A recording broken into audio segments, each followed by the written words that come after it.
Hello, my name is Curtis Crane from the Crane Center for Transgender Surgery, and I am both a board-certified plastic surgeon and a fellowship-trained reconstructive urologist. Today I'm here to talk to you about penile inversion vaginoplasty. This is a surgery that we perform all the time here at the Crane Center. We have multiple surgeons that perform it, and we've performed hundreds and hundreds. I believe the first time I did this surgery was in 2004 as a urologist, and then I since became a board-certified plastic surgeon and did a transgender surgery fellowship. I believe I'm one of the only surgeons in the world to have completed 2 residencies and 2 fellowships to help this community. I did 6 years of urology, a year of trauma and reconstructive urology, then completed a 3-year plastic surgery program, became board certified, and then did a fellowship in transgender surgery.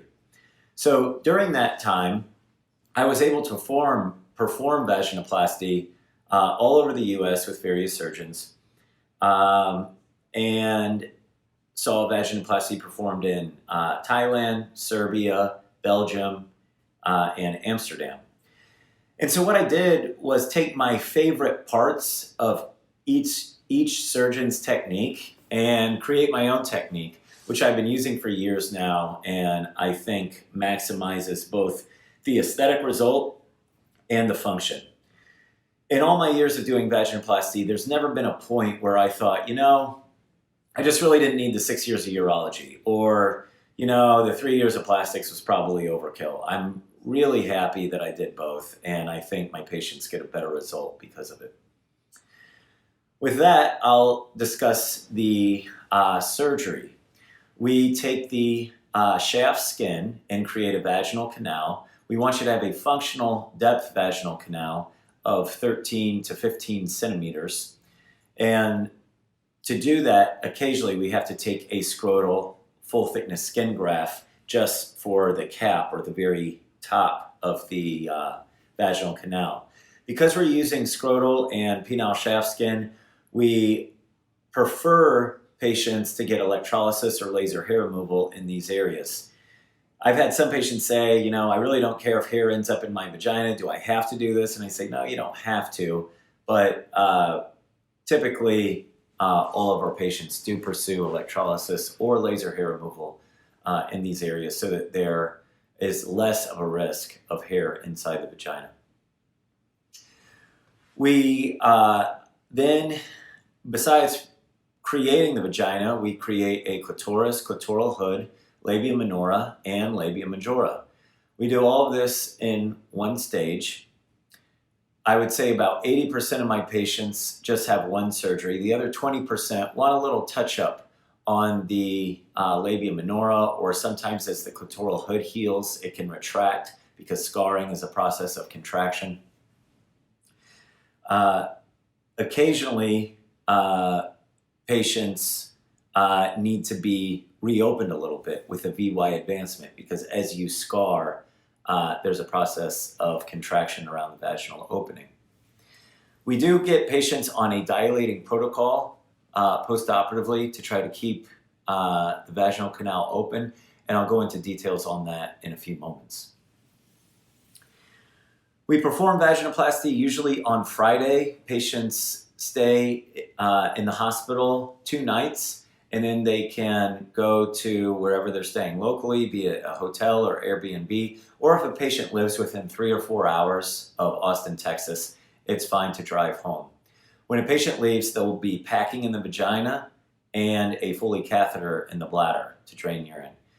On the first post-operative visit, which is usually 5 or 6 days later, we remove both the Foley catheter and the packing in the vagina, and then we teach the patient how to dilate. The dilating protocol is very important because the body will constantly try to heal the vaginal canal shut. So the dilating protocol is there to keep it open.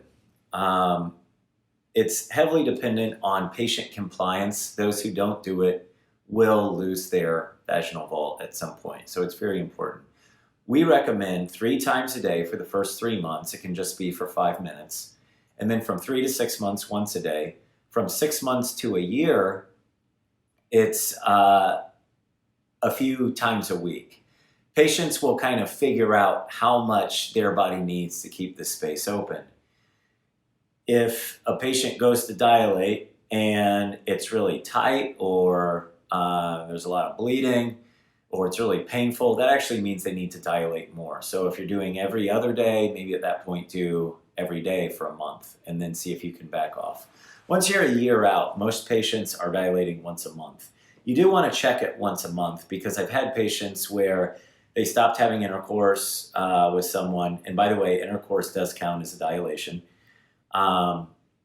They stopped having penetrative sexual intercourse with someone, and they didn't really pay much attention to the area for 6 months or so, and then they go to dilate or have sex, and they found that the canal closed off. So even when you're 2 years out, you'll want to dilate once a month just to make sure everything's staying open.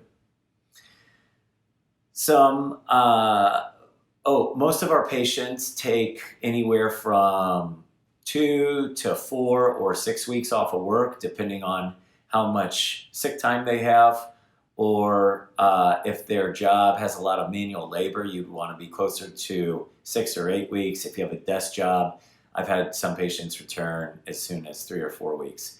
Most patients are typically a lot more comfortable walking around or laying down, but sitting can be uncomfortable. So our patients typically get a donut, either inflatable or a cushion to sit on, to relieve pressure from the operative site.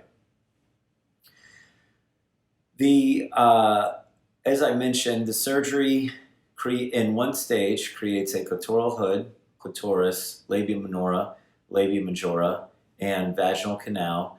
We want your vaginal canal, as I mentioned, to be 13 to 15 centimeters. If you find that this is shortening, then dilate more aggressively.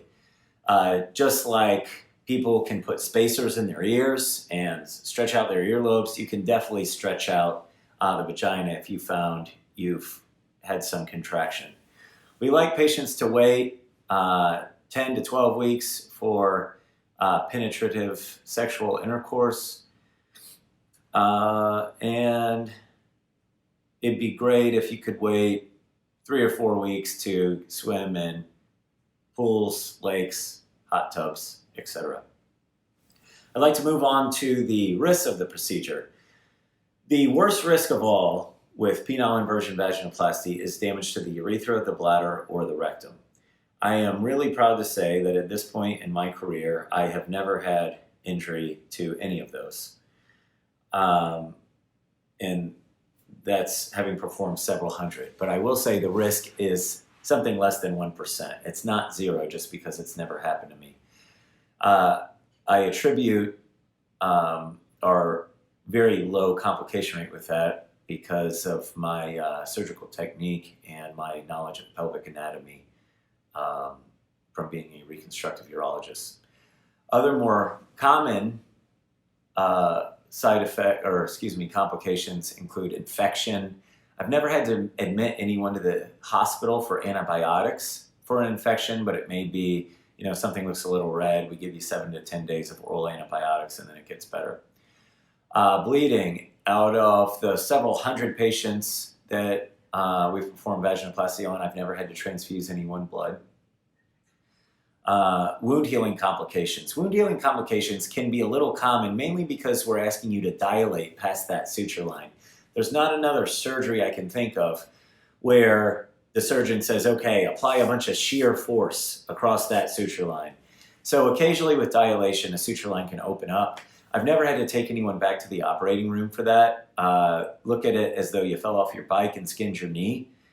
And it typically heals in on its own, takes 2 or 3 weeks. You may see blood. I know that's disconcerting, but you will likely see blood with dilation. You may even see a little bit of fat. If a suture line comes apart, just keep it clean with soap and water. The body is really remarkable at healing small wounds like this. And when I say small, I mean it can be anywhere from this to this.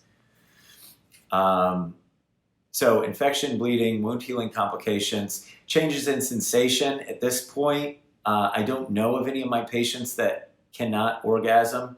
I know right where all the nerves are to the clitoris that we're creating for you, and I know how to preserve them. So my patients report a very good sensation there. But nerve damage is a risk of surgery. Wherever there's a suture line, there will be cut nerves in the skin. I know where the macroscopic nerves are that go to the clitoris that we're creating for you, but there's microscopic nerves everywhere that you can't even see with an operating microscope. So for a lot of patients that have had surgery anywhere on the body, right around the wound, there's some numbness at that point. Spraying of urine is pretty common for the first few weeks, and then as the swelling goes away, that straightens out. Urethral stricture or fistula is a possible problem. However, in this point in my practice, I haven't seen it, again, probably because of my training in reconstructive urology. That pretty much concludes a broad overview of penile inversion vaginoplasty. If I didn't cover everything, or if you have questions, I'm happy to answer them. Please just bring that up in our preoperative consultation. Thank you.